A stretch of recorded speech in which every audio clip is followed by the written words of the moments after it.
অবুঝ মন নিয়ে একটি সবুজ ছেলে এসেছিল এই ক্যাম্পাসে।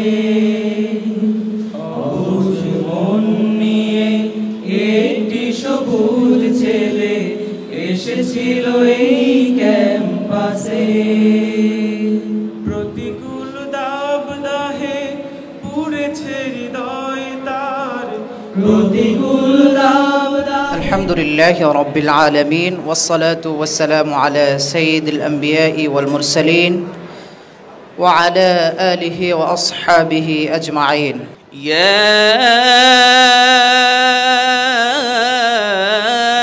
আইয়ুহাল্লাযীনা আমানুত্তাকুল্লাহ। আমি তবে তুমি ডাকি তোমায় মাওলা, দাও না সারা তুমি আমারে। আমি তবে ডাকি তোমায় মাওলা, দাও না সারা তুমি আমারে।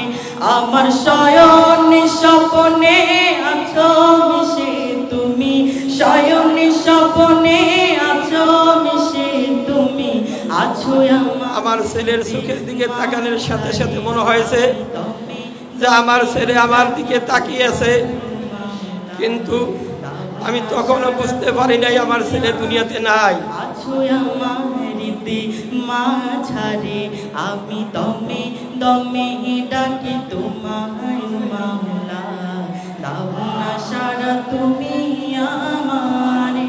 প্রত্যয় দিব আগামী দিনের তামিরুল মিল্লাত নয়, সারা বাংলাদেশকে ইসলামী আন্দোলনের একটি সূতিকাগার। দমে ডাকি তোমায় মাওলা, দাও না সারা তুমি আমারে। এই তামিল মিল্লাত কামিল মাদ্রাসা আসার আগে তুমি এর ইতিহাস ঐতিহ্য অবশ্যই ঘেটেছো, তোমার মনের মধ্যে আকাঙ্ক্ষা তৈরি হয়েছে, তারপরে মিল্লাতে এসেছো।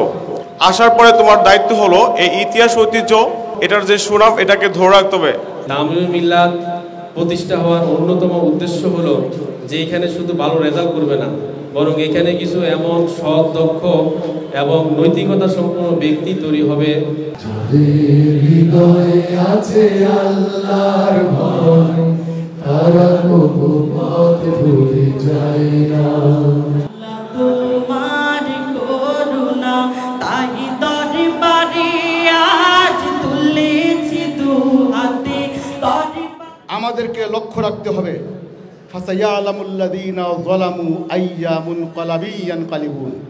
যারা জালিম, যারা নিজের জীবনকে বুঝতে চায় না, নিজের দায়িত্ববোধ বুঝতে চায় না, দমে ডাকি তোমায় মাওলা, দাও না সারা তুমি। আমি আজকে স্মরণ করছি আমাদের সেই কলিজার টুকরোরা, যারা এই বিশাল জবরদস্ত পাথরকে সরিয়ে দেওয়ার জন্য রাজপথে যারা রক্ত দিয়েছে, এতে মধ্যে যারা শহীদ হয়েছে, আল্লাহ তাআলা তাদেরকে শাহাদাতের মর্যাদা দান করুক, আমিন।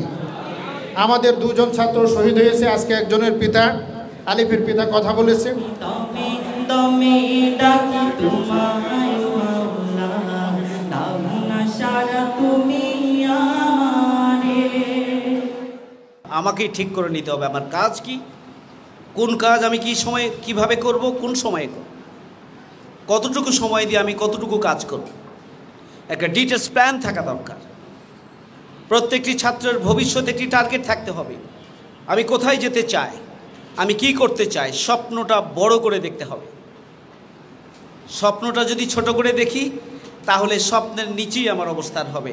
আর আমি যদি স্বপ্নটা বড় করে দেখি তাহলে সেই বিশাল ক্যাম্পাসের স্বপ্ন আমি ছোঁয়ার জন্য ক্ষিপ্র গতিতে আমি সেই দিকে দৌড়াবো। দিনের রবি রাতের কোলে যেমন করে মিলে যায়। আমাদের কাজ শুধু ভালো রেজাল্টই করা নয়, আমাদের কাজ হলো সমাজের পরিবর্তন করা। আমাদের কাজ হলো একটি ন্যায় ইনসাফপূর্ণ ইসলামী সমাজ ব্যবস্থা কায়েমে ঐতিহাসিক ভূমিকা পালন করা, আর সেজন্য নিজেকে প্রস্তুত করা। এটা আমাদের দায়িত্ব, এটা আমাদের কর্তব্য নাগরিক হিসাবে, মানুষ হিসাবে, বিশেষ করে তামিলুল মিল্লাতের ছাত্র হিসাবে, যে উদ্দেশ্যে এই মাদ্রাসা প্রতিষ্ঠিত হয়েছে। মাদ্রাসার ছাত্ররা যারা নিজেদেরকে সঠিকভাবে গড়ে তুলেছেন, তারা পরিবারের শ্রেষ্ঠ, সমাজের শ্রেষ্ঠ, এলাকায় শ্রেষ্ঠ, শিক্ষা প্রতিষ্ঠানের শ্রেষ্ঠ, দেশের শ্রেষ্ঠ তারা।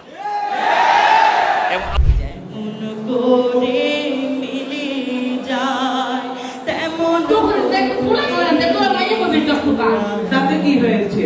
আবু টাকা দিলে আমরা দুইজনে গিয়ে ইন্ডিয়ায় আমাদের শরীরকে মেয়েদের মতো বানিয়ে আনবো।